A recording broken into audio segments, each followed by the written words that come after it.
আজকে দেখবো কত রকম ভাবে মরা যায়। যাতে মানে শুনতে কেমনটা লাগছে না? আজকে শিখবো ফ্রেজাল ভার্ব, কি নিয়ে কত রকম ভাবে মরা যায়। তো দেখুন কি করি। এই যে মরা, দেশের জন্য যদি কেউ মরে, দেশের জন্য মরা, তাহলে কি হবে? Die, die for. দেশের জন্য যদি কেউ মরে তাহলে দেশের জন্য মরা, ডাই ফর। ঠিক আছে, তারপরে কি আছে?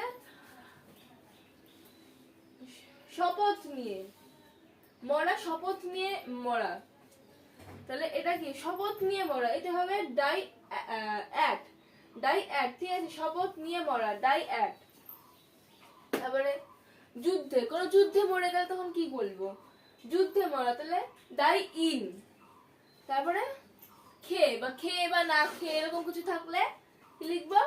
ডাই ফ্রম, ডাই ফ্রম মরা। আত্মহত্যা, আত্মহত্যা বুঝলে কি করব? মানে আত্মহত্যার জন্য মরে গেছে এরকম, ডাই বাই। আত্মহত্যা থাকলে ডাই বাই এরকম লিখতে হবে। ঠিক আছে, মরা কি? অদৃশ্য হয়ে মরা, অদৃশ্য হয়ে মরা মানে জানতে পারলাম না, মানে এরকম একটা, বুঝছো? অদৃশ্য হয়ে মরা, তাহলে ডাই আউট। কি করবো? Die out. তারপরে রোগে, তো নর্মাল রোগে মানুষ মরে গেলে তখন কি লিখবো? Die of, die of. তারপরে অবহেলায়, মানে অবহেলায় কেউ দেখছে না তখন, মানে এরকম হলে, এরকম হয়ে মরলে তখন কি লিখবো? Die through. আমি নিজেই হয়ে যাচ্ছি।